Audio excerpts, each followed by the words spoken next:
Have you ever wondered, can you communicate directly with spirit guides, teachers, or non-physical consciousness, or even our higher selves? What would they tell us? My name is Kevin Moore, and since 2015, I started to practice a form of communication which is termed channeling. I have been interviewing experts on my talk show to find out, does life continue after we die, and can we communicate with those that have crossed over? With each expert I spoke to, they all had different ideas. Is there knowledge from the past which could be shared with the present moment? So I thought, why not just speak to the non-physical world directly through channelers around the world? And that's what I set out to do. They Call Us Channelers will take the viewers on a journey into the phenomena known as channeling. And my main goal with this docuseries is to bring a new understanding and awareness to channeling by looking within ourselves and asking, is it truly possible that we can all use this innate ability?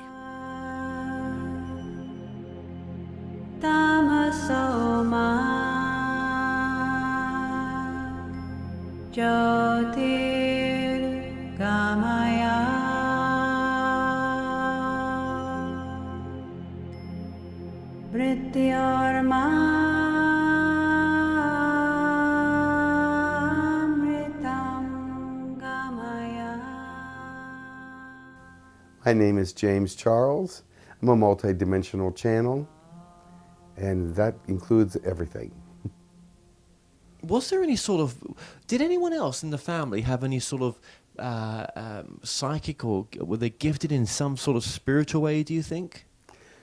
They didn't talk about it if they did, and because most of the time they were very religious more than spiritual, and they were frightened by the connotations of those kinds of things. And so as I was growing up, it was not right or not proper to have psychic gifts or anything like that. Were you quite into the religion as a young boy?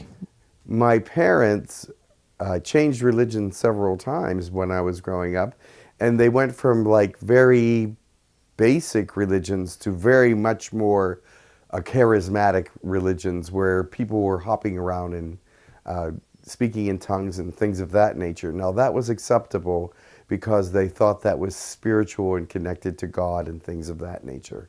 But psychic energy was not. And just remind us, what's speaking in tongues again? Speaking in tongues would be angelic languages and things of that nature. If someone was getting a healing, someone might speak in a foreign tongue, or if someone was giving a gift of a message, they would speak in tongues and then someone would interpret it. I mean, that's so close to channeling, isn't it? It actually is. And if you think about it, that's what the prophets did. They channeled God all the time.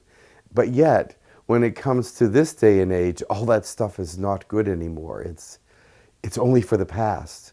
We're not supposed to do that anymore. But I don't agree with that, of course. Absolutely, absolutely. So, as a young person then, did you, was there voices in your head? Was there something that maybe, and was it your voice maybe, but just a more grander version of it, of a more mature kind of all-knowing kind of voice?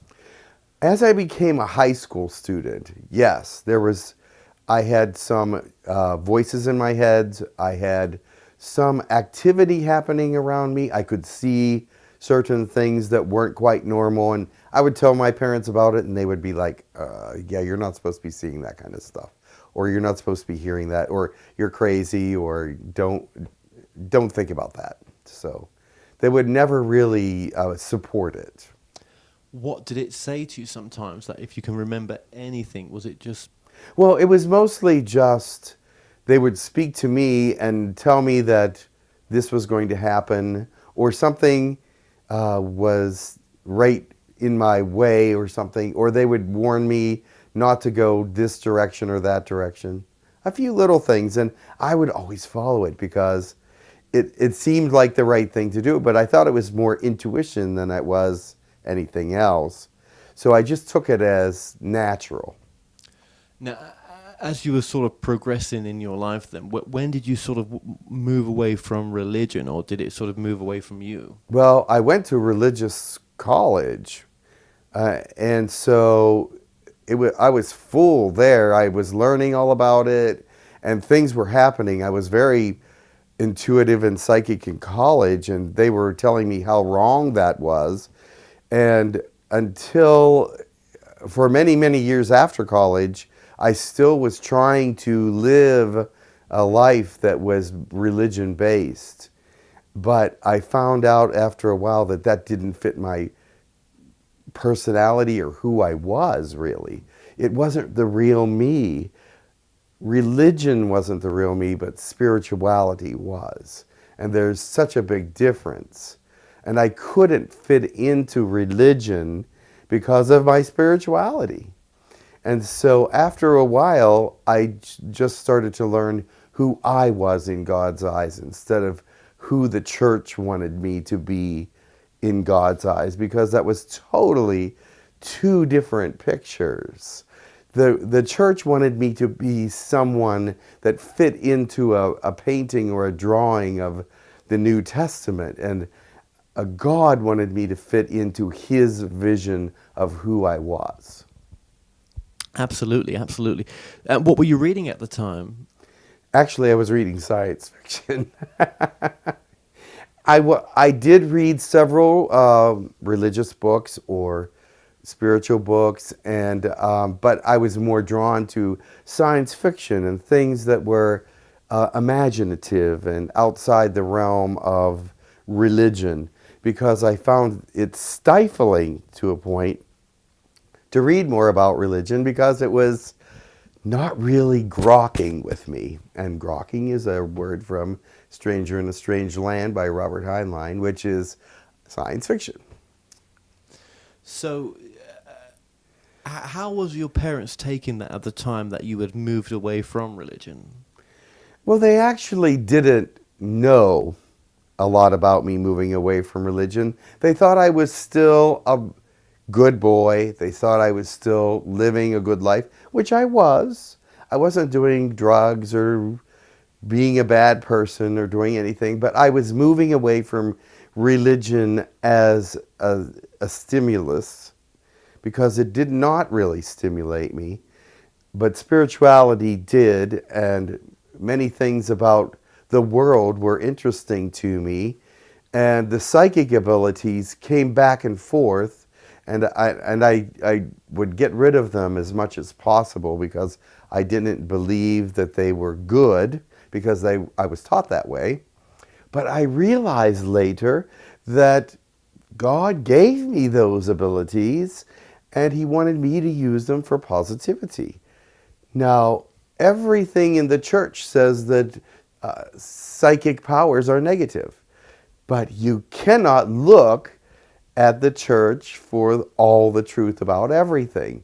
They have their fear-based thought process that cannot allow themselves to be more than what they believe is right. And some of those things are very stifling to people, and they were very stifling to me. And when I started to realize God is a greater and more evolved being than the church said he was, then I started to find myself and who I was in God. Absolutely. Thank you so much for that. Thank you. And again, there are no free tickets on this ride. No. No. We've all gone through so much pain, and that you know, we tend to look at the prophets of times begone as people who were just so pure, which was probably not the case at all. No, probably not. No. So let's just just get a bit of background on you. So, did you always know that you were gay? I mean, is that something that came out later in life, or It came out early. early? Yeah. It came out in college, actually. The church had made me believe that that was something that was really, really wrong. And I was going to religious college at the time, and these were thoughts in my mind, and I was fighting with them, and I did all kinds of sacrificing and prayer and fasting and all these different things to get rid of it. But of course, you can't get rid of something that is inherently you. It's like trying to get rid of your personality. You can become a robot if you wish, but that's not what God wants. And so eventually I realized that this is something that's coming out, and it's really unstoppable in some ways. You can stop it for a while, but you cannot stop it if it's who you really are. And if it comes out, and it made me feel really guilty. I was guilt-ridden for many years until I realized God had forgiven me for that, but it wasn't anything to be forgiven for. But he kept saying, you're forgiven, you're forgiven, you're forgiven. And I was going, really? He goes, you need to forgive yourself now, and then I won't have to forgive you anymore because you're the one that's making me forgive you. So I realized I was gay, and that was frightening at first for the longest time as I tried to change because the church said it was wrong and the Bible said it was wrong. But I realized later that also that the Bible had been changed over the years many times to fit what people wanted it to say so they could manipulate the people. And so that was, to me, I understood that. It was even taught in the Bible school that many things could be interpreted many different ways, and that as people interpreted through time, things changed. And as culture changed, the interpretations also changed in the Bible. So that was something that's very important for people to understand. You have to understand that the culture back then was way different than the culture is now, and the writing and understanding of these words from many different languages are different than they are now.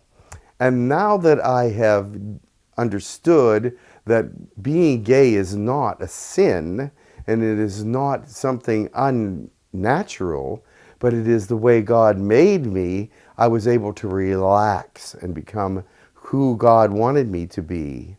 And that was an amazing realization, and it turned my life around in many ways. Beautiful. Thank you for that. That's so empowering. So when you did finally come out, how long before you started to then realize that the spiritual path is your path? Had that already began before then? It had actually started before then. It had to. For me to make that realization, I had to actually break away from the religious part to understand the spiritual part in its real fullness, in its real brilliance. Because the spiritual part was the energetic part, the beautiful part, the part that was helping me grow, where the religious part had limitations. The spiritual part did not. So true. So true. And obviously there was a breakup between you and Mum at one point as well. Oh, yes. Yes, I had some difficulties with my parents, mostly my mother, because she was very determined that being homosexual was wrong, and she did not want her son to be gay. And she did not believe that her son was gay. She believed that I was straight, and she tried to frighten me into being straight. She tried to pressure me into being straight. She tried to push people on me to be straight, and would say very unkind things to me to try to make me realize that I was straight. But it was all unsuccessful, because the truth is, it wasn't true. Her perception was wrong, but yet she couldn't really accept it. She couldn't really bring it into herself. And even after we became friends again, there was a very long period where we didn't even speak, But after we became friends again, she still would try to guilt me into changing, and I was like, that can't happen. So do you think that Mum was a great healer to you? She could be, yes. So if you could say that Mum could be a healer to you. My mother could be a healer to me, but not always. But she did love me. She did her best to do what she thought was right for me. And that was very healing and very comforting, that I knew that she loved me so much that she would go to any lengths to bring out of me what she thought was the best. Although, even though she did not understand what I was going through, she still tried to bring forth her best side and bring forth all the truth she had within her to and shine it on me. It just didn't work. And then eventually she said, I guess the only thing I can do is love you. Wow. That's powerful. So even though she did not agree, the best she could do at the end was just say, I just have to love you. And if that doesn't change you, then it won't. So and Dad was kind of okay with it, but it's kind of... Well, let me put it this way. Dad was more on my side in many ways, because he saw how rough she was. He saw how domineering she was against this whole idea. And so he sort of was like, oh, I'm really sorry about that sometimes. But he had his moments where he was against it as well. But there were times when he was very comforting to me. But you were able... this was all healed in the end. This has been healed now, this aspect. The aspect that it's wrong, yes, that's been healed. I've been able to be myself and be honest with people and talk about it without feeling guilty or ashamed. I feel, but I'm not like proud, but I'm just myself. It's just who I am. It is not a greater part of me than any other part. It's just a part of the whole picture. That's all. That's beautiful. That's beautiful. And when you came out to be a channeler, when you started to channel, was Mum still around then? Was she? No. Actually, she was not. I started channeling a few years after she passed. But my father was still alive. But the family wasn't really thrilled about it. So they weren't even thrilled about me learning Reiki. I learned Reiki first, which is energy healing, divine energy. And they were going, Reiki's not in the Bible. And I go, well, television isn't either. And neither is SUV or any of these murder mysteries or whatever you watch on TV that are very negative, in my opinion. So I was trying to defend myself by saying, yes, Reiki's not mentioned in the Bible, but neither is a lot of other things. But you cannot just rate something by what's in the Bible. You cannot do it. You have to feel it. You have to understand it and learn something about it before you judge it. So true. So true. So how did Dad take your channeling? Was he interested at all? Actually, he only knew about it during the last year of his life. And he really had very little to say about it. My father was very soft-spoken, very laid back. I gave him Reiki. He was a little apprehensive about Reiki at first, but he'd go, all right, yeah, all right.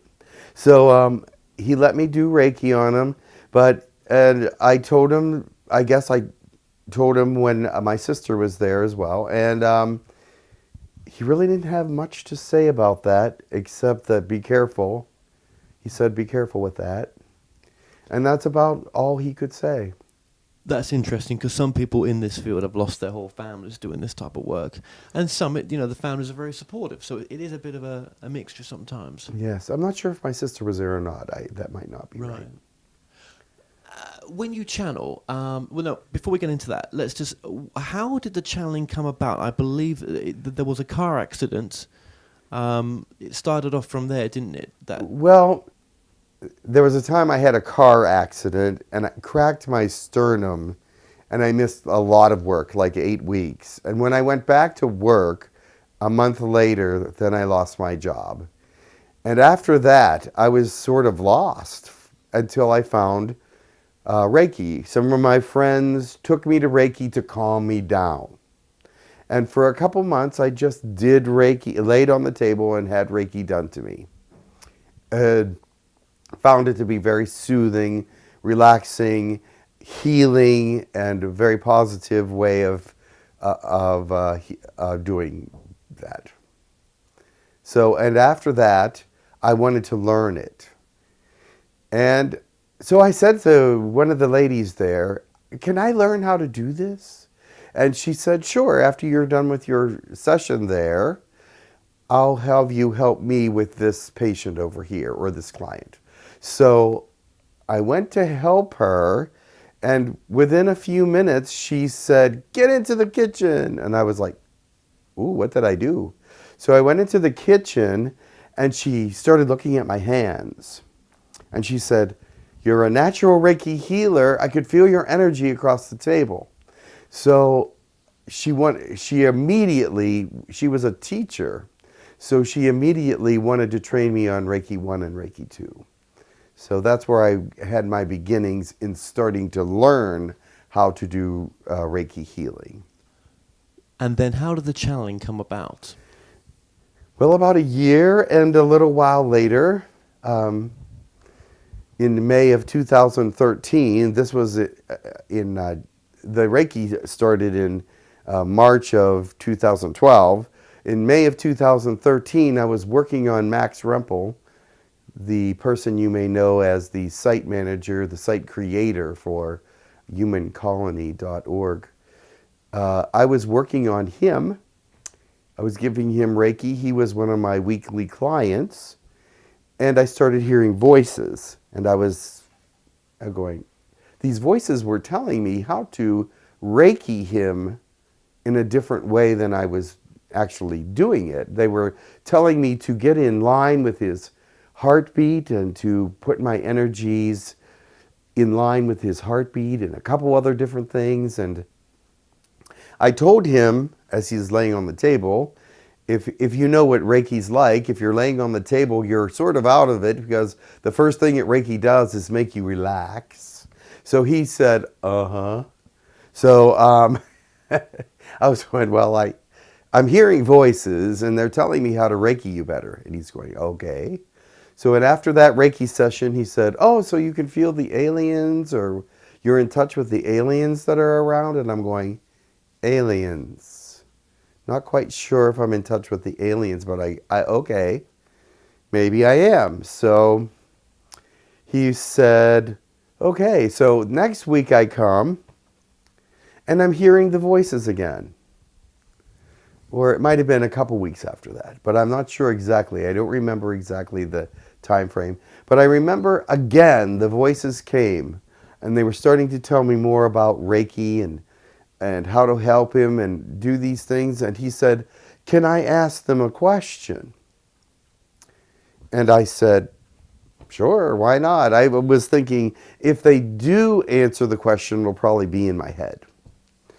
But as soon as he asked the question, I was immediately channeling the information to him. And I guess my eyes must have been very big because he said, it's all right. It's good. The information's good. So I let it go. But then I was confused afterwards at what had happened because I never knew what channeling was. And he gave me Bashar tapes and he said, here, go learn what channeling is. So, and after that, every time I came to him, there was a microphone or a tape recorder or something dangling in front of my face while I was doing Reiki, just so if they were to speak again, he would catch it on tape. And every time after that, they would speak. What does channeling mean to you now? Channeling means a way to help people, to help others, and a way to bring information that's needed to certain people that may not have it, or may be reminded that they need it. Sometimes channeling is information that these people already had, but they needed to hear again and needed to wake them up to the spiritual aspects of their life that they had actually let go. And sometimes it's for information from people that have passed that need to speak to the world and tell their side of the story in the way that it needed to be spoken to originally. And sometimes it's about aliens giving information about where they're from and what they're doing. And you may say, what help is that? And it is to let people know that they are part of our neighborhood and that they are part of the future that we are going to embrace eventually. And when you channel, it's not like they keep on the ET agenda right now. Well, it's not like they say, "Oh, hang on a minute, I'm just going to sit down because they want to channel me." You know, James wants to channel me. I'm just going to take a break here. Right. You're connecting with them in a well, it's where everything is already happening now. You're connecting back to the spirit world, you could say, to their consciousness that resides over there, or actually, this is how I see it. They come through me. They use my words and my personality to express what they want to say because they can't put their personalities through me. So they are using everything in me to get across the message that they want to give to whoever is there. And many times it can be a specific person, but sometimes it's for everyone. Is it so? You would class how would you class your channeling? You classed it as a. I'm a multi-dimensional channeler because there's many dimensions that come through: spiritual dimensions, the alien dimensions, and even angel dimensions, and God as well, or Source, or I am that I am. That's how He comes through me. Is He says, "I am that I am."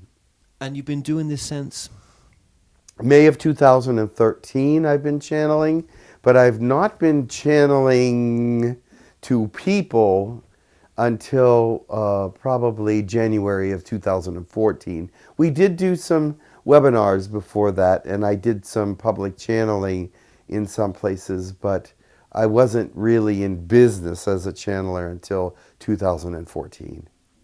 And you mentioned an organization there that you've been part of since this all started. Well, Max Rempel started humancolony.org, which is sort of a group of people that want to know about aliens and contact them and be in touch with them, but also it goes beyond that.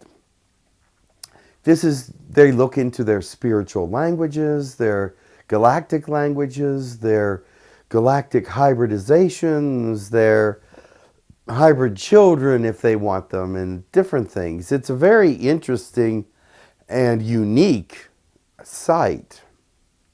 Yes, I have people that channel with me.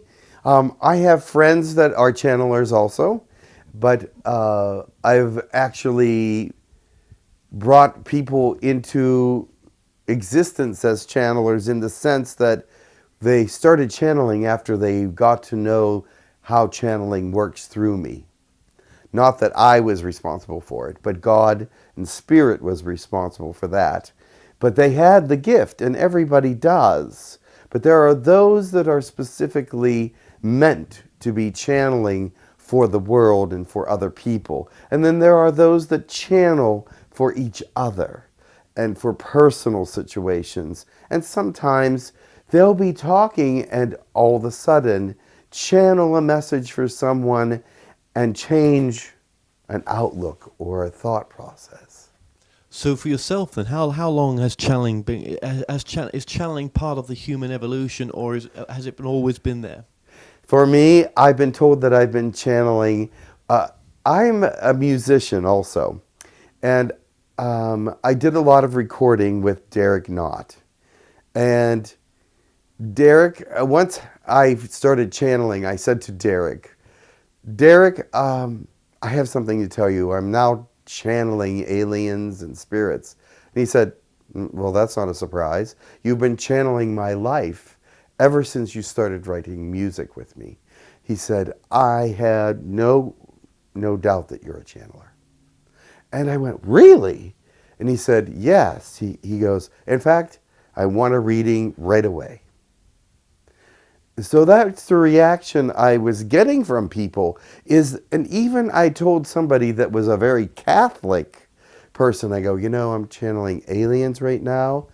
And they were like, doesn't surprise me, really. There was something very spiritual in your nature and something very different about you. So that doesn't surprise me. And so these things kept happening. I didn't lose a single friend or alienate a single person by telling them that I was a channeler. Is that surprising to you? Not one. Yes, that surprised me. Because at one period in my life, I would have been alienated by somebody telling me that. But actually, I guess I'm with a fairly evolved group of people. Yeah. What would you like to see as the evolution of your work? The evolution of the work would be more spiritual, more helpful, more outreach to be helpful, and less negative messages. I see that there are those out there that want to attach negativity to everything because they think they have to bring something negative to the table because it's real. They think negativity is real. Well, you know what? Positivity is just as real. Positivity is as real as you can get.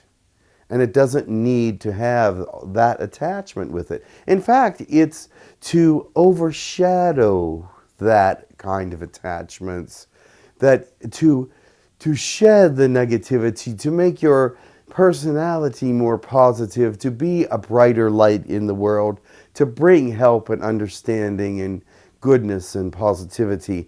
And if they're getting negative messages all the time, that tells me they need to find a greater spiritual connection. Yeah, I've found that most channel material that I've come across is very much from love. Yes. Yeah. But you have to use discernment with it. Of course. You have to know and pray for protection when you're channeling. Protection is necessary because there are those that can come in and sound nice and pretty but be very deceptive. So protect yourself when you become a channeler. If you know that you are channeling, if you know that the Spirit is working for you, protect yourself every single day. Before every single channel session, do a small meditation, always. Part of that is about protection, part is thankfulness to God for the gift, and thankfulness for the help that will be given. How would you know if something's deceiving you? Would it be in the end it's just not coming from love? Sometimes, yes. Other times, it will be someone who wants to give a message that is not quite clear so that they will not believe everything that is happening in their life, to mislead them as far as their mission or their purpose or their wholeness or whatever it is. Someone will try to put something there that will cause a negative seed to grow. So you have to be very careful about that. It's happened with me earlier in my channeling life. I did not protect myself well enough, and these things happened. And I will admit that. But now I pray to God that does not happen anymore. So where do you see the evolution of the channeling phenomena going? I think that channeling is a new way to express new information. I think, well, it's an old way to express new information but it's becoming new again. It's identifying itself. It's recreating itself in this generation with this psychic phenomenon that's here, with the energies of the earth, with the energies of the mind that are always expanding. And I think that it is a new way to bring information to the earth. And it can be bringing new information spiritually to the earth, as well as intellectually to the earth. It has more than one capacity. It can be spiritual, intellectual, emotional. It can heal. It can give you insight and bring you forward in your life. And that's what it's meant to do in this time, day, and age. It's not a negative, although it can be used that way, but a very big positive, especially with spiritual insight. Do you think there's something very special about this time right now as well? I do. I do think that this is a time where a lot of people need to wake up. I believe that this is a period of time where there's a lot of people just living a third-dimensional life and forgetting the spirituality of life because it's been so polluted. And I think that purity is coming back through channeling. I think it's coming back to show people, look, God is interested in you. God is interested in the world. The angels are interested in you. There is spirituality that is still alive in the world.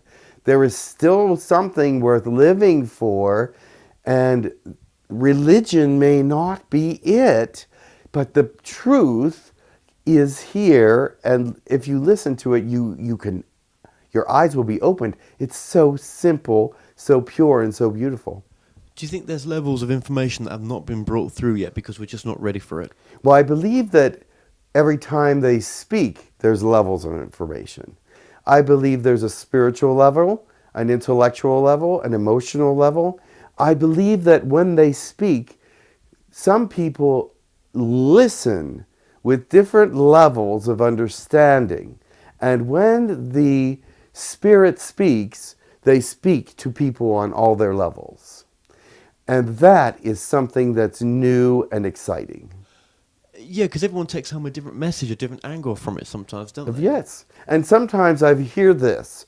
When they listen to recordings of someone speaking, they'll say, I've listened to this message 3 times and I've got something different from it every time.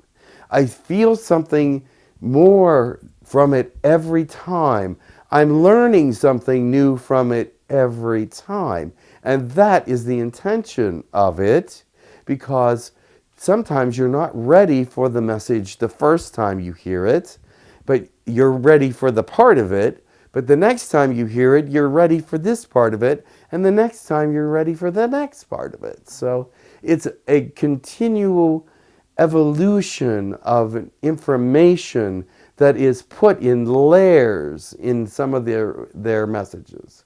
Why channeling though? Why do you think that the messages want to come through this way? Is it so that we don't get hinged onto, addicted to people, that we see it come through this sort of on the fringe of spirituality in a sense, so that there's no forms of too much addiction taking place? Because if it just came through... Well, it's coming through in a purer form. But let me tell you this, the people that know who I am know when I'm channeling, because it's stuff, it's information that's not something that would come from me, or not said in the same way that I would say it, not in the same framework of understanding sometimes. So they know that it's coming from a greater source. And so channeling is to let people know that there are greater sources out there that can come through and be part of them as well, and can ignite their personalities, their thought processes, and help them become a better and more fruitful and more a driven person to find all the things that are meant for them as an individual. Because once you become the person that God wants you to be, then you are the happiest you will ever be. And you are giving to the world the greatest gift that God has given you, and that's you. How do you find out what God wants you to do? You meditate, for one thing, but you just ask for that information and you allow it to come to you. You have to allow, and that's what another part of channeling is, allowing it to be truth. Allow the truth to come. Don't be afraid of it. Don't be hesitant that God is not there, or hesitant that or only bad things will happen, because you can protect yourself.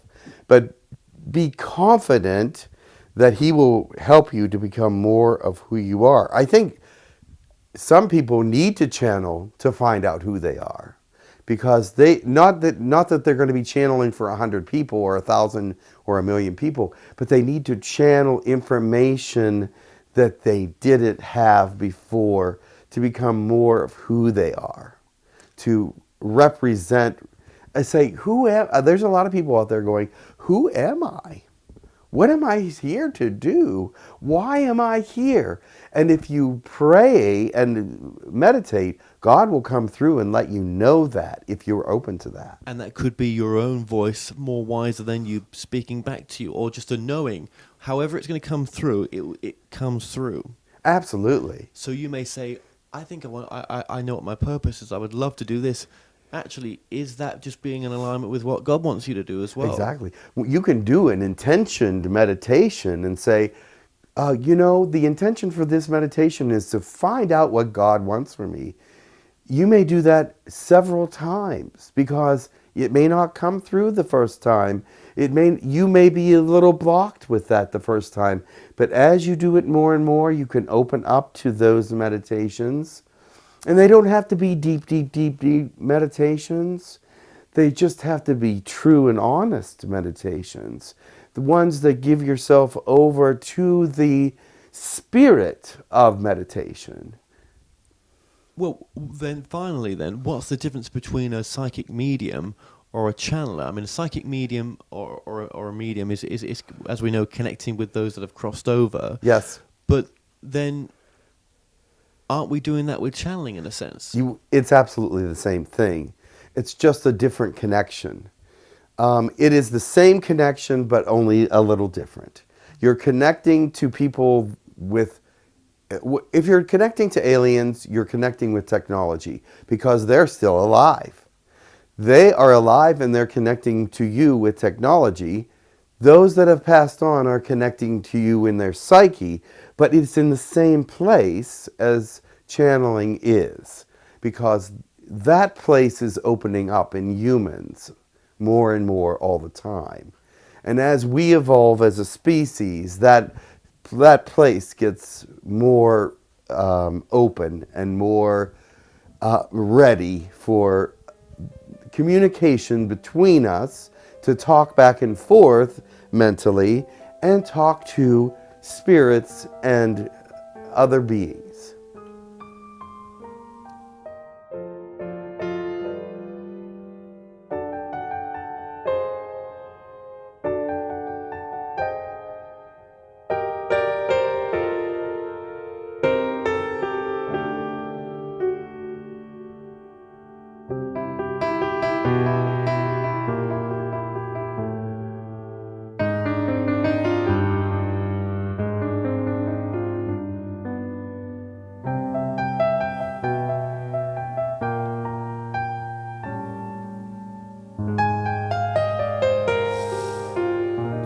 Greetings.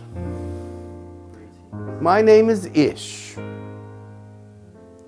I'm an ascended master from the Draconian race. But I have come because I may have some good information for you. It feels like a very special time to be here right now with you. It does feel like a special time. There are so many things going on your world and in the universe. It is a very special time indeed.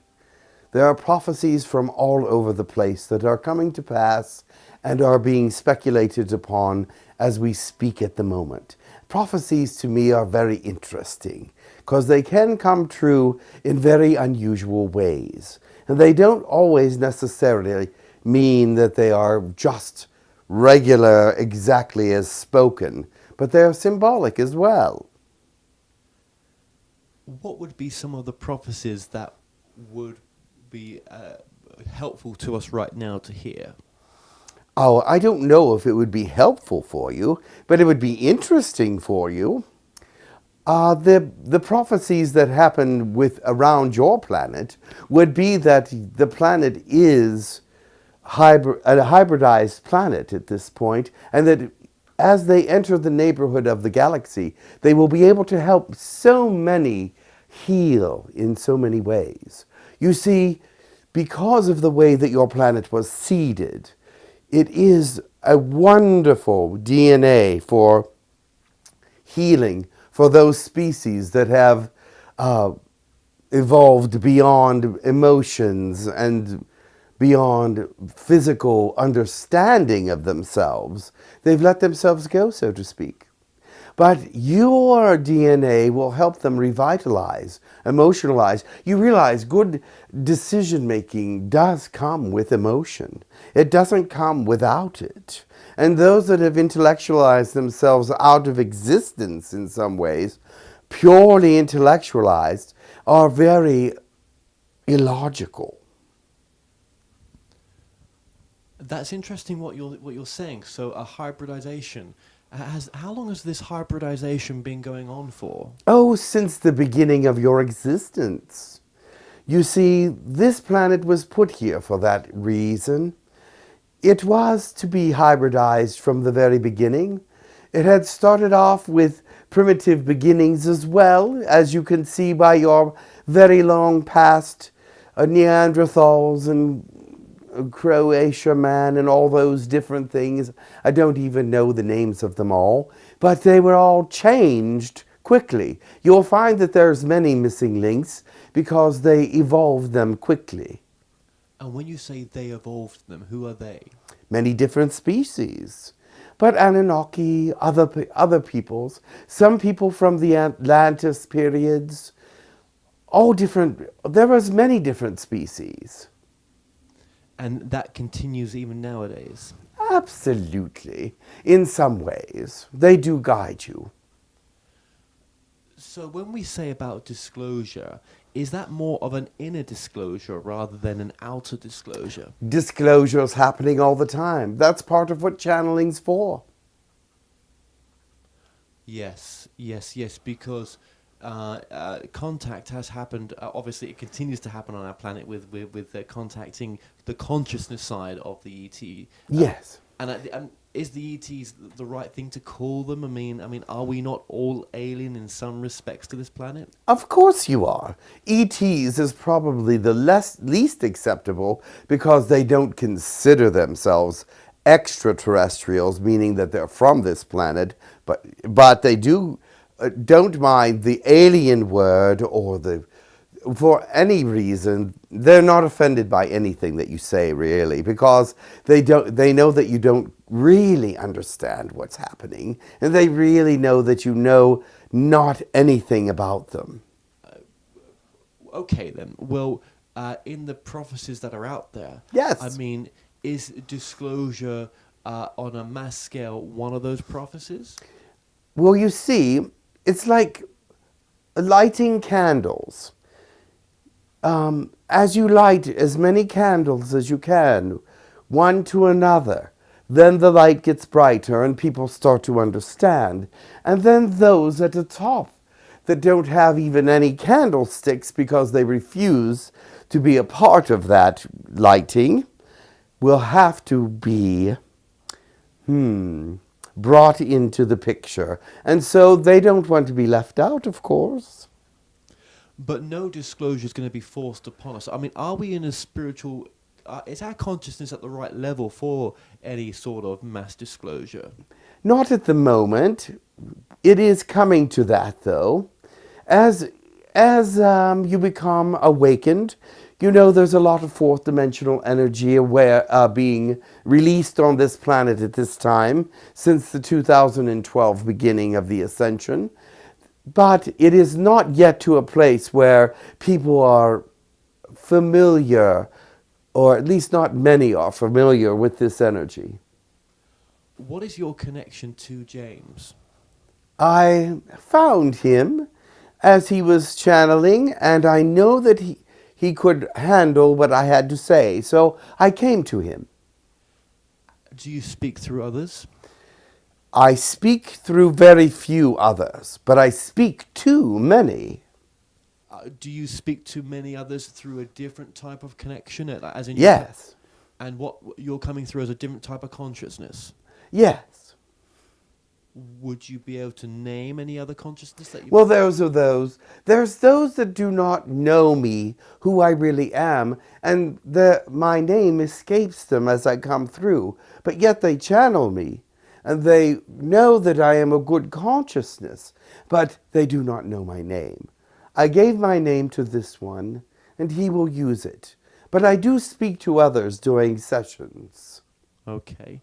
And have you already crossed over in our understanding? Or? Oh yes, I am a spirit. Okay.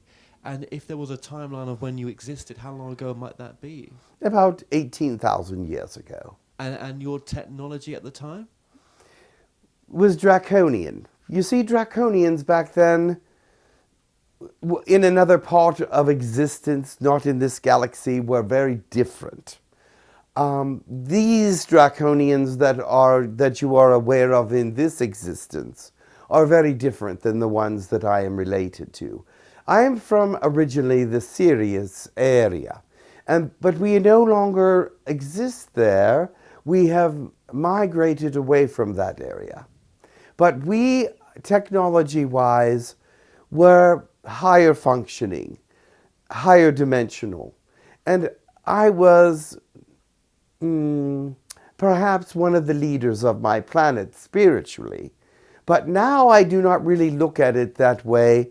I would like to be something more integrated in the universe. I would like to be part of a more integral part of everything. Has your consciousness, your evolution, is it more into the everything?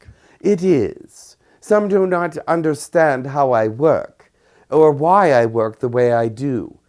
And some might think that I'm dishonest about the way I started with my integration with Earth, because I didn't identify myself as a draconian, because many were afraid of draconians, because I see their existence in this part of the galaxy was a little bit more primitive and a little bit more violent. But in my section of the universe, the draconians were very different. We look different as well.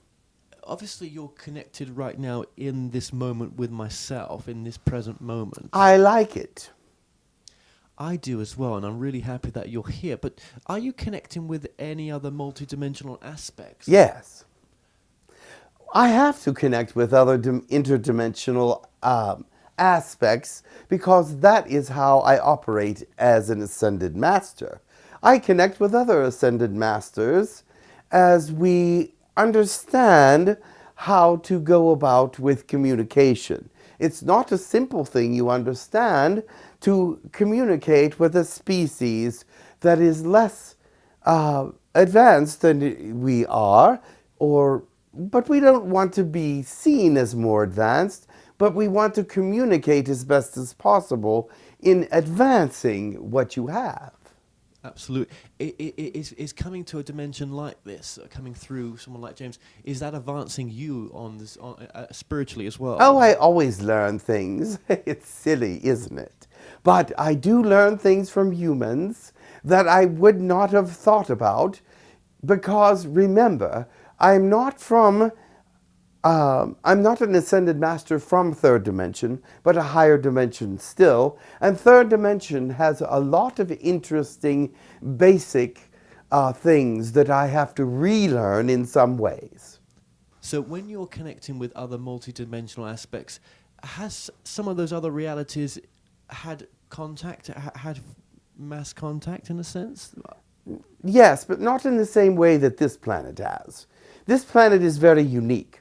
But other places have had contact with us and other aliens, as you call them, and they have had themselves brought forth or brought up in their consciousness by interacting with other species. And there is a galactic government, and there is intergalactic governments and alliances and all of these kinds of things.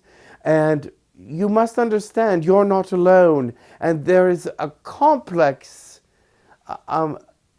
interaction between many different species that goes even beyond this universe. The multi-universe?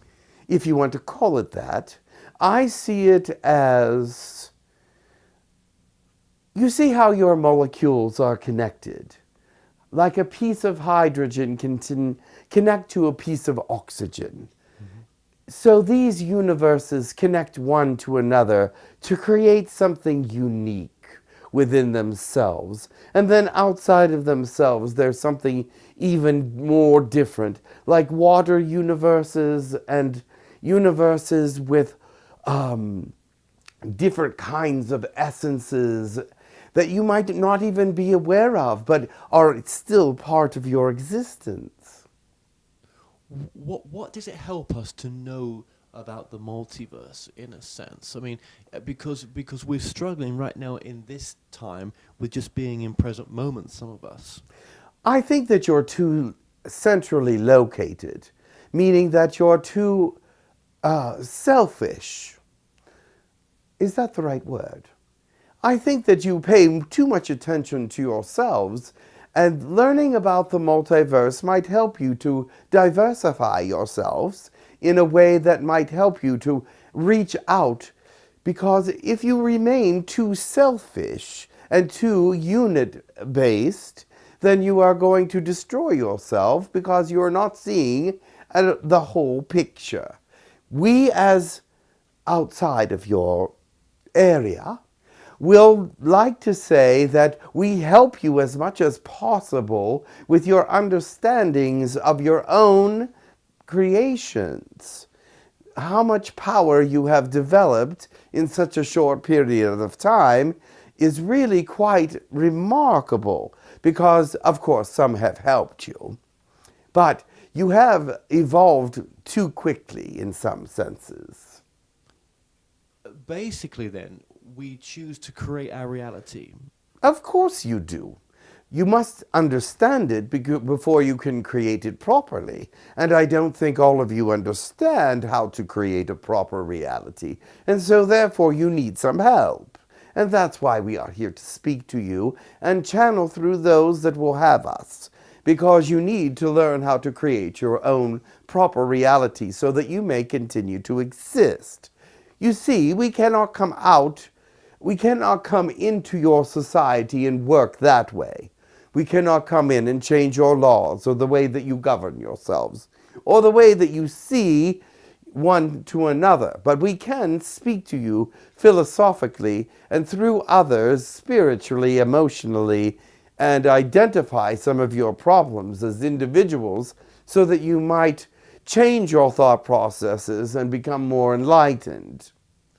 Right. So, and also by choosing a reality of disclosure, by choosing a reality that there is more in this multiverse, or there's even more in this universe, rather than disconnecting ourselves to seem so unified, as you termed it. I can't remember how you termed it, but being so isolated in a sense. If we change a reality that that there is more, then that reality will come into play.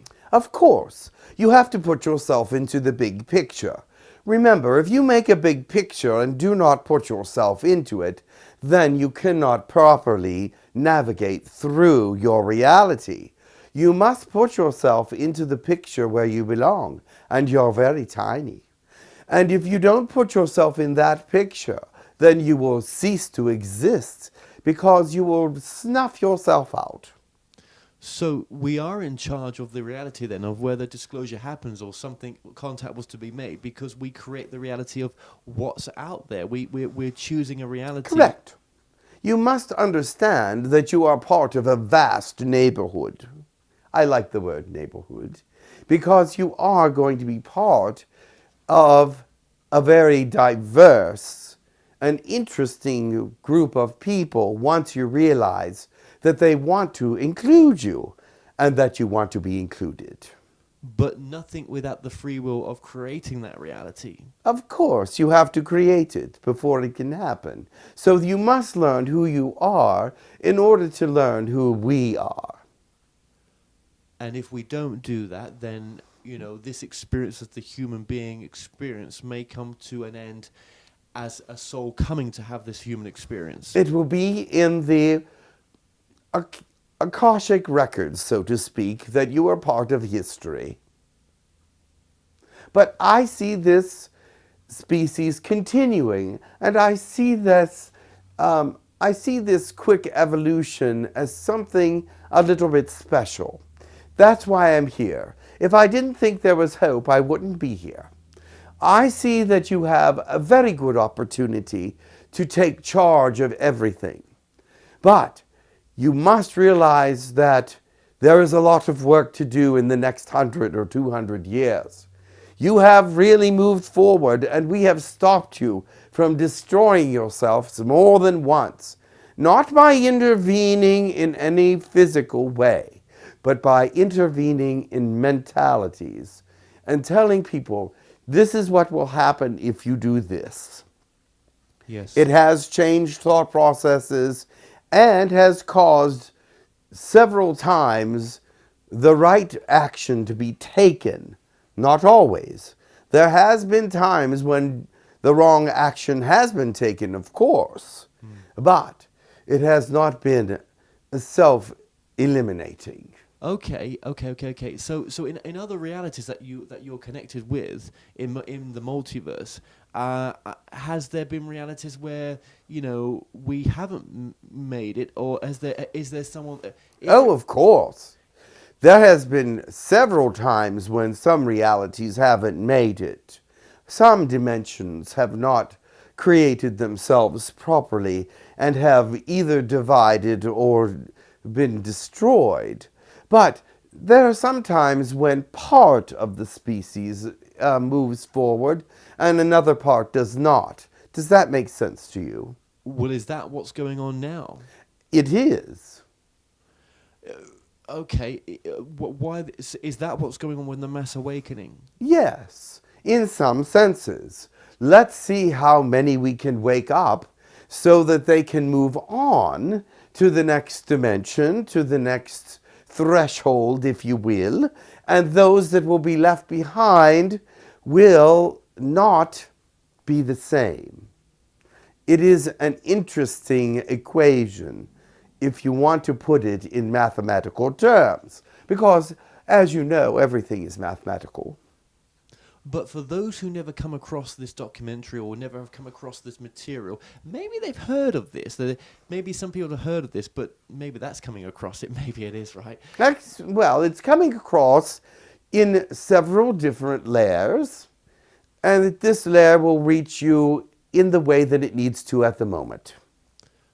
So, okay then, but for those that are living most of their life where they will never touch this subject, where where they'll never look at any bigger picture stuff, what is their evolution in a sense, and what have they missed out on? I think I understood the question. They've missed out on self-evaluation and becoming part of a bigger picture. You see, to evaluate oneself is to bring yourself into the reality that is necessary to move forward. Right. Does that make sense to you? So when you are in that reality to move forward, then you must see yourself in the picture and all those around you and see what needs to be changed so that you may create your existence in a peaceful and proper way so that you can move forward and enlighten others to be examples to those that will accept your example and to be a question mark to those that need to be self-evaluating. Oh, right. Okay, so what you're saying there, in a sense, well, I'll kind of sum this up, is that we have to come from love more. That's a peaceful world is a more loving Yes. world.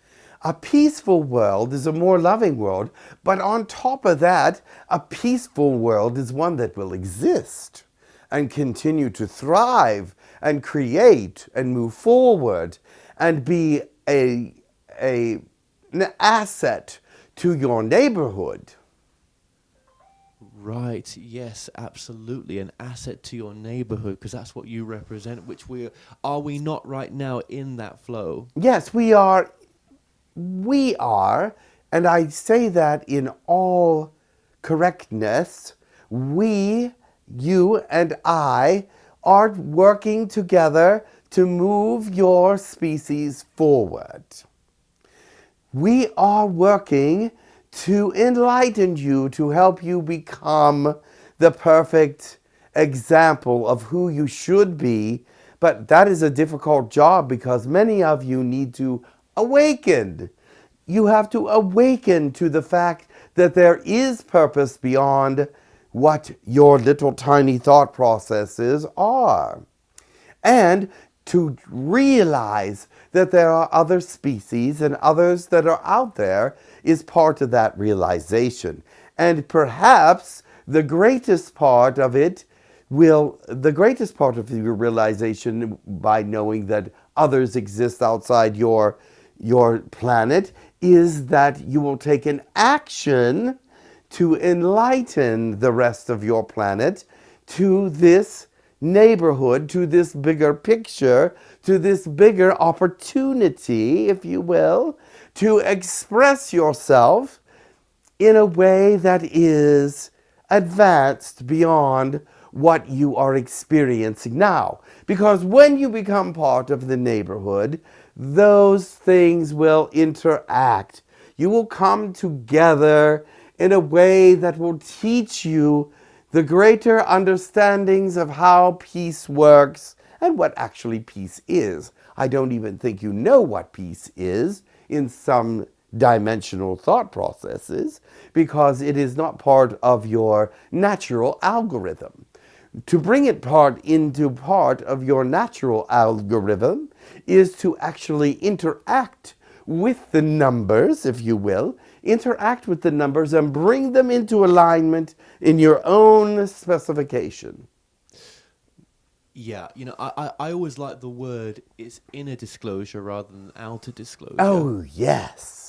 Inner disclosure. That's what I should call one of my documentaries, inner disclosure. Inner disclosure is wonderful because without it, there is no outer disclosure. Well, yes, because then you don't create the reality for the outer to be there. Of course. There you have it. Now, that is what I am trying to bring to this planet is singularities in inner disclosure so that the outer disclosure is possible. Because without the inner disclosure, there is no outer disclosure. And why is that? Why do we have to create the reality that yes, I believe, or my truth is now that there is other dimensional beings or other ET or alien beings out there. These are not the word. These are just human words we're using for this, right? Why couldn't they have just been there in the first place without me having to bring them into my existence? It's part of your evolution, of course. It's part of your discovery. What? You want us to give you all the answers? It doesn't work that way. It works as if you are learning who you are. You are expressing who you are. You are feeling and knowing, understanding all the things that are you, but you are putting them into order. There is an order for all things within each human. And as you put yourself into order, you find great satisfaction in reaching out to help others. You see, once you found your order, you can help put others into order. It is like the connection of energy throughout the universe. You realize that all souls are connected, except those of us who are not in physicality at all, but we still have an energy. But the souls throughout the universe are all connected by light and by the energy that is created in each person by God. God gives you that fire, that light, that individuality, which connects one to another all through the universe. But once one light has become full, it helps with the connections. Well, thank you so much for that. Thank you. So, it's a bit of a paradox a little bit where, I have said before, put yourself first, you put another first. Yes. But you must put yourself first in the thought process that you must know yourself and give yourself the truth about yourself. Then you can share that identity with others so they can know themselves, because they will want to once they see how it changes you. Yeah, but then the people who are maybe struggling with, right now, depression or loneliness or the heartbreak of the more mundane things, they may listen to this and think, well, where does that fit into my issues? Well, that means you're internally focused. They are focused on the internal, which has been pushed on them by third dimension. You see, the third dimension has a pressure to it. All dimensions have their certain pressures. But third dimension is very harsh in many senses. And these have been pushing on these people. They have accepted all the negative portions that have been pushed on them. They must find those people that have learned to pull themselves away from that. They must find the answers to this without self-destructing. Now, these feelings are self-destructive. These negativities, the sorrow, the anger, the feeling of injustice, all these things are pushing in them. They've accepted them as part of their created reality. They have accepted them into their creative reality. Does that make sense to you? Now, what they need to do is say, I don't want this particular reality. And you will say, well, how are they going to change that? There is a way to bring that other energy to them, but they must realize that it's possible. They must believe that it is possible to change energy fields. They can do it, but if they see my face, which they can't, but if they see my energy, which they might, they will be able to know that my energy field was changed from one thing to another. I went from being corporeal to being spiritual. That is a change of energy, yes. So, they can change energy within a lifespan. They do not have to leave it. Energy changes happen all the time. You just have to believe that it can happen. And you can't say, I don't know where it's coming from, because it comes from you. It comes from the inner spark that God is originally given to you, and it is a spiritual essence. Look to God to fuel it. Look to God to fuel it. You can see the negativity all around you and the pain. There are many that are lost in pain. They need to find a way to Get rid of it. And you can. You can heal yourself. But they don't believe it. There are so many things humans don't believe that they need to believe. Now, let me tell them, if you believe that you can be different, you can be different. And if you believe that you can heal yourself, you can heal yourself. It is a matter of taking the God element within you and making it work for you. That is the answer. But that is not an easy answer. The element of God within you, some people don't even believe. And so therefore,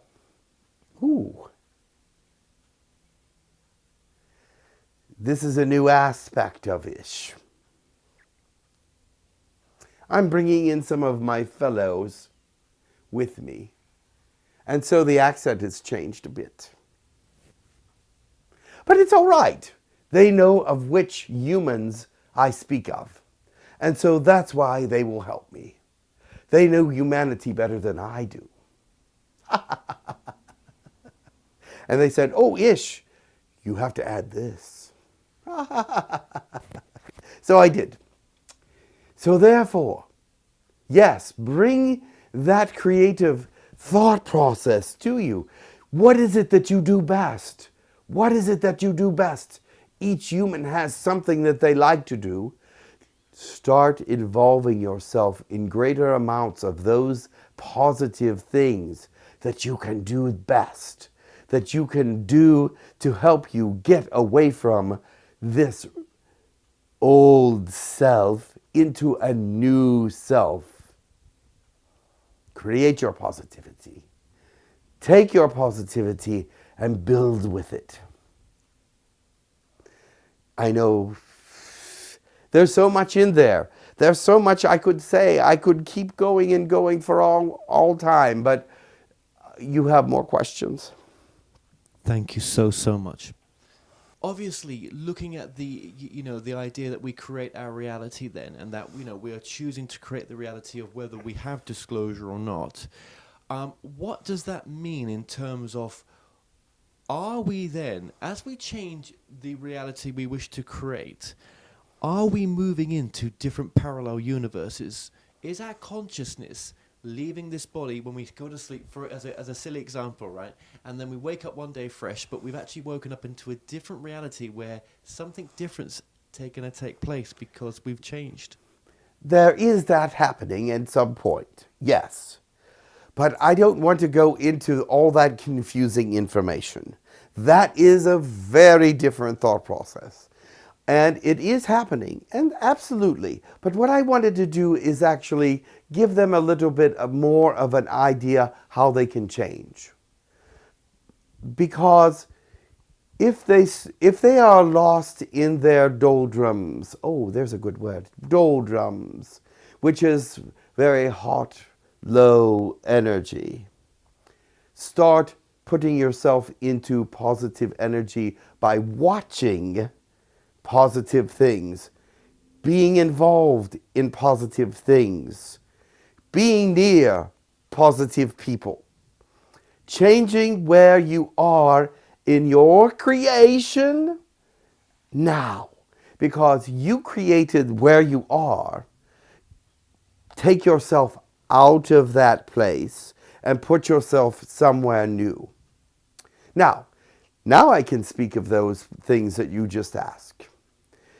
Then you will see that you have changed a level of understanding, a level of perception, and a level, perhaps, of density. There are many timelines, and you talk about timelines, and some people need that explained to them, but you don't have to understand timelines to know that you can move into a different perception. You have done it even in your negativity. You've moved to different perceptions of negativity and positivity.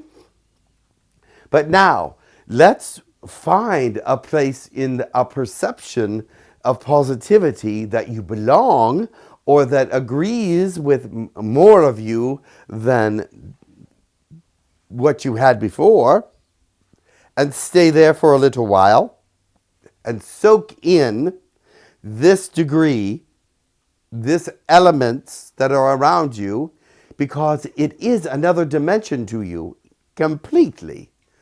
And you will find that one of two things will happen. You will either be drawn to the positivity, or you will shrink back into your negativity because you can't handle it right at the moment.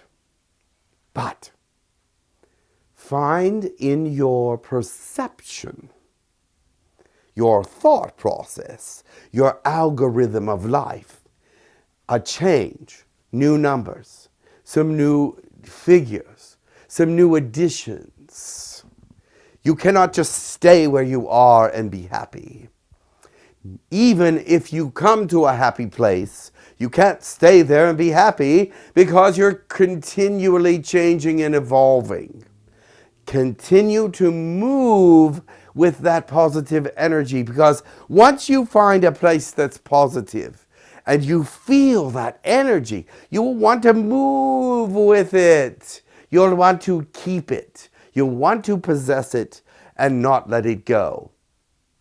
But there will be those all around you that say, you can't, you can't, you can't. Don't listen. You can, you can, you can. And I want to express that so much to humans, because I hear so many times, I just can't. I just can't. There's no way I can. That's so wrong. It is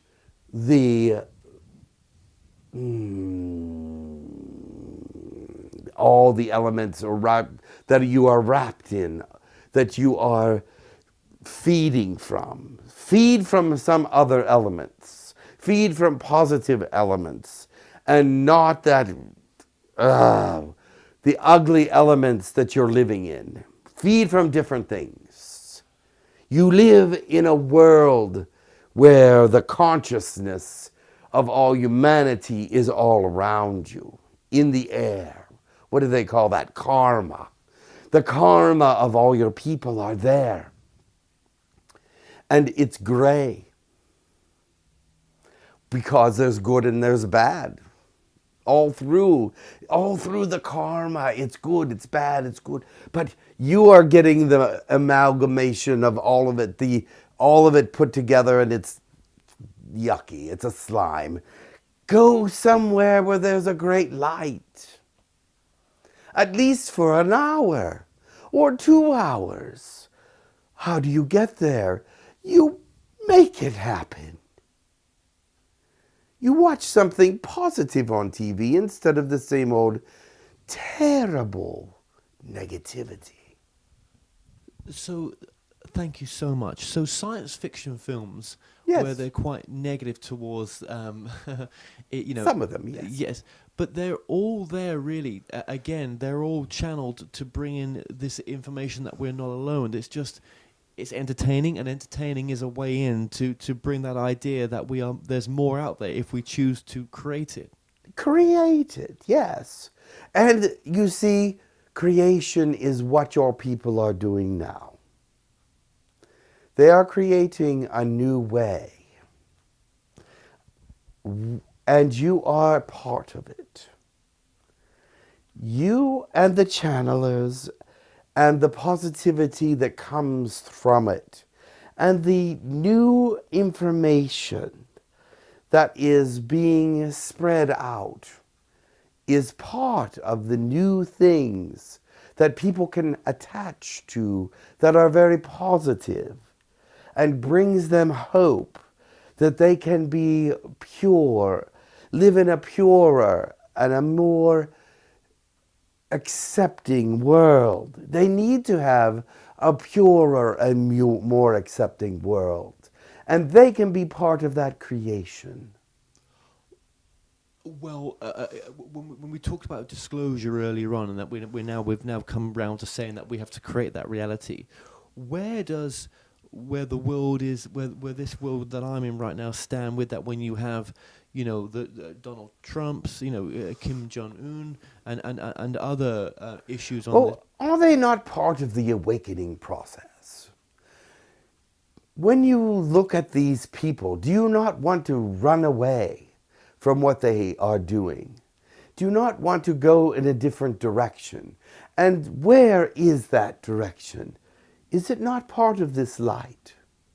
Is it not part of the positivity? Or do you want to suck in all their negative thought processes? We are hoping that these negative forces will awaken humans, along with the violent weather and the negativity all around. Seek out something that is a release from these things. Seek out a place where you can find some calm, the eye of the storm, the beauty of life, love and understanding, where you can grow instead of be trampled and be under the influence of these heavy negative thought processes. But have we created this reality as a mass consciousness? Yes, you have, to some extent. There are those helping you create it, of course, but there are those also helping you get out of it. So it is push and pull, the yin and yang. Ooh, there's it. Okay, we can use that. Yes, the yin and yang of the situation. We hope that you see that it is a duality and that as good gets better, darkness gets darker.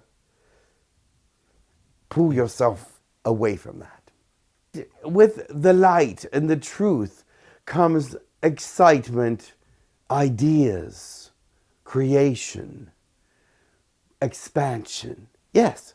A lot of people, well, some people are nervous that the idea that if contact was ever made on this planet with a brotherhood or however you want to term that, that we would see them as gods and we would worship them because of their technology and everything else. Every time they have come, that's what's happened.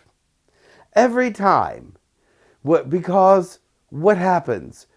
They weren't educated enough to know that a being coming from the sky wasn't a god. They weren't educated enough, but now you are. Now you are educated enough to know that every being that comes from the sky is not a god.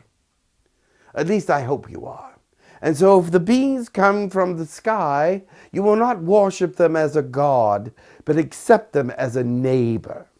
You see, right now, you are in that period, and that's why channeling is evolving at this time, is that from the sky comes the word of God, maybe, but not all the beings that come through are gods. But they have great information.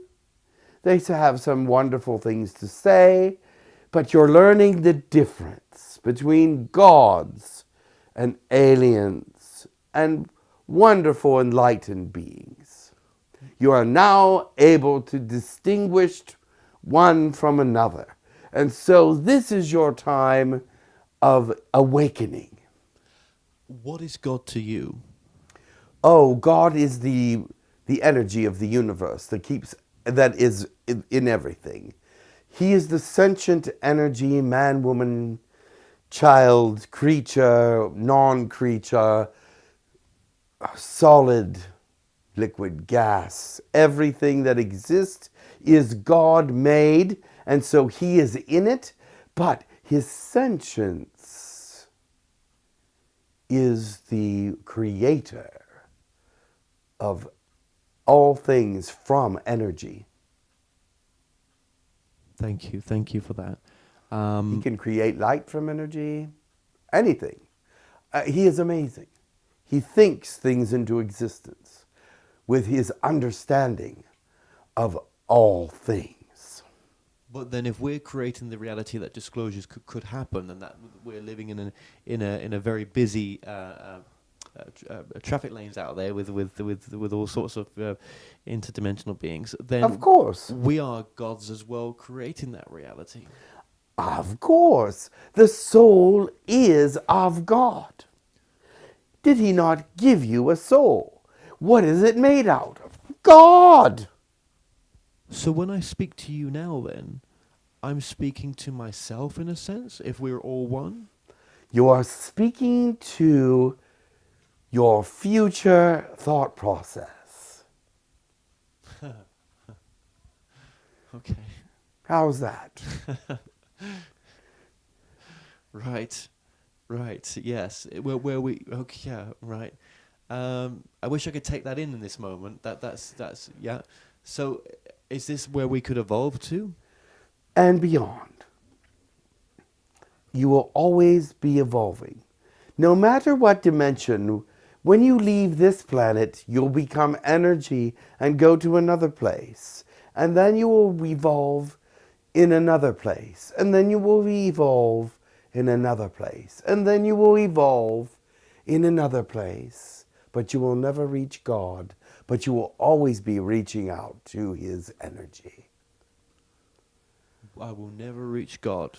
But he will always be with you. But you will never reach his evolution. Is that your truth at this moment in time? Yes, because he is always evolving and always being changed and always changing and always creating. And so we're always moving toward him in our evolution. But we cannot possibly be him because there is only one of him. But we are an aspect of that. Absolutely. And we will always attain more and more of him as we move forward. What if when I cross over, and this is just a human word for it, I want to come back and do this life again in a different way? I don't want to go to a future timeline. I want to come back. Well, then you'll do that. And then you'll learn the lessons of it. Because after you leave this life, you can always review everything you've done. Is that what's happening right now? That is what is happening right now. This possibly could be a review. If that's what you think it is. It's almost like a review then with free will. Of course you have free will. And you always will. Even in a review. Even in a review.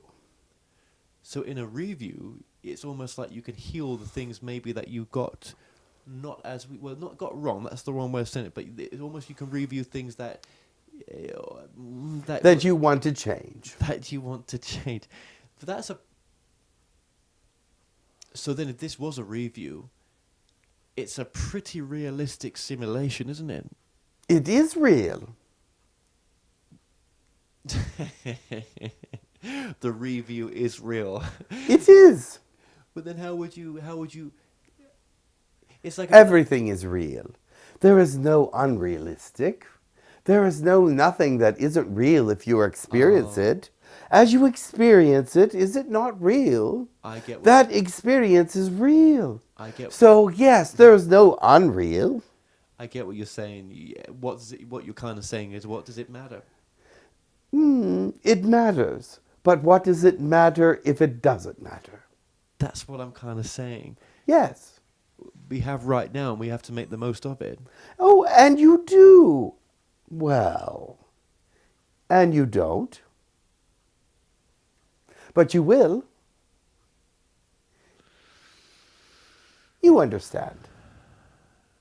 That's going to be a big thing for some people to take in, that this could possibly be a life review. So bringing this back round to the whole full conversation, yes.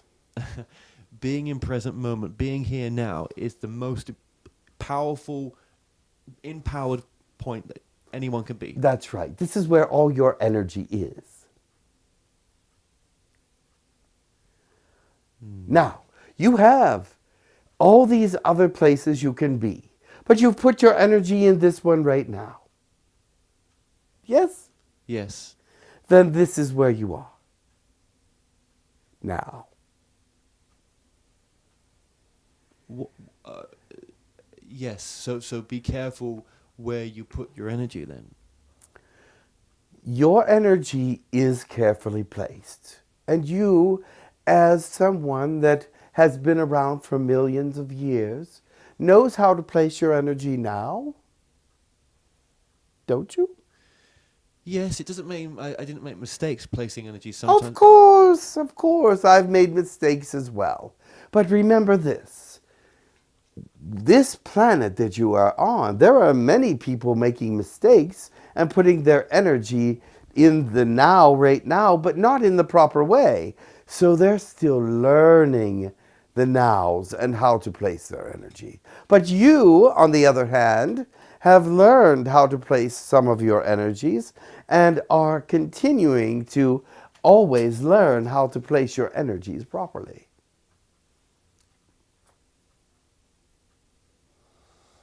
It is a confusing conversation.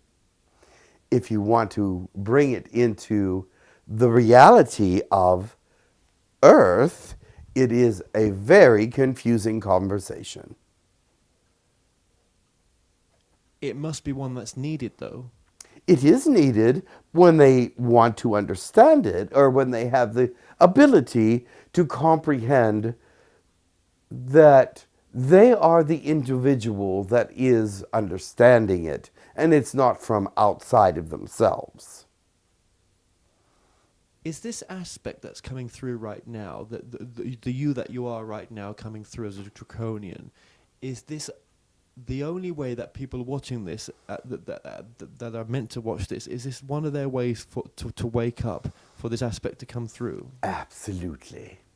And the reason I come through as a draconian is to show you that all species have their positive sides. Absolutely, absolutely. Well, okay. I could come through as a very positive being from something that everyone would accept. But would that be a good lesson? No, I don't think so.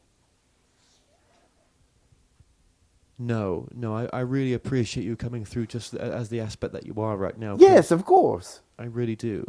And you've said some fundamental stuff on here. You really have some really good bloody stuff. And I mean that, because both myself and James weren't too sure exactly how this was going to go. And I know that. Yes, but this has turned out to be instructional at some points. But I hope it's inspiring to some, because I do want them to wake up. I do want them to be themselves. And I do want them to move out of their darkness into their greater selves, because their greater selves will be much happier and evolve faster. But the species as a whole has evolved so fast in some ways that they've lost their identity in others. So that's why we're here to speak through the channelers. But for those, whatever this is, if this is a life review or whatever this is, right? Let's just bring it back to it. It is right now, right? So if we've chosen to create this reality, or chosen to come into this reality where we forget our true connection of who we truly are, yes, to have experience, then it's going to be a natural side effect of everything that's here right now. It is. What else do you want me to say? That is perfectly true. In many, many senses. But it's also creating a new purpose for this moment. It's also creating resolve. It is many things all in one. Just as mathematics can describe the universe, a small sentence like that can be multi-dimensional. So, okay. Do you understand what I said? I think I do. I think I do. You were just very multidimensional right there with that one very small sentence, but yet you brought that into many dimensions of thought, and so we can bring them around and say to you, You are here in this moment that you have created, that is proper, that is a unification of ideas that you thought in the past, present, and future, but this is a conclusion that is starting another question. Thank you so much for that. Okay, one final message then. What would be a final message you'd like to leave us with? I would like to say this. It doesn't matter who I am. In the scheme of eternity, I could be just a puff of smoke. That does not matter. What matters is your existence, how you create who you are, who you turn out to be, not a puff of smoke, but a leader, a light. You realize that a light is a leader. No matter if you do nothing but sit in the darkness and light the way, your leadership is necessary. So be a light, if nothing else. Be someone that shines an example of light. And then there are your talents. Bring them into the light. Because if you can shine light on your talents of who you are, you will bring forth ascension, evolution, great creativity, inspiration, heartfelt emotion and love, which is the most everlasting thing in the universe, is love, because you cannot destroy it. Be indestructible. That would be my words. Well, I just want to say thank you so much for coming through at this very magical time right now. And if this is a life review, I'm sure that there's things I'm changing, or I'm at least listening to the possibility that I can do even more than I thought I could. You can, and that's what I wanted to tell you. Your beliefs are small. Make them bigger. You think you can do only this much, but you can do this much. You think that your words will be heard by this many, but they'll be heard by this many. Believe it. Shine a light on it. Let God shine a light on it. Well, thank you, and I hope one day we get to meet again. Oh, we will. Much love to you. And I will go now. My business here is finished for now. Sikratashe de pyoto. Nutota.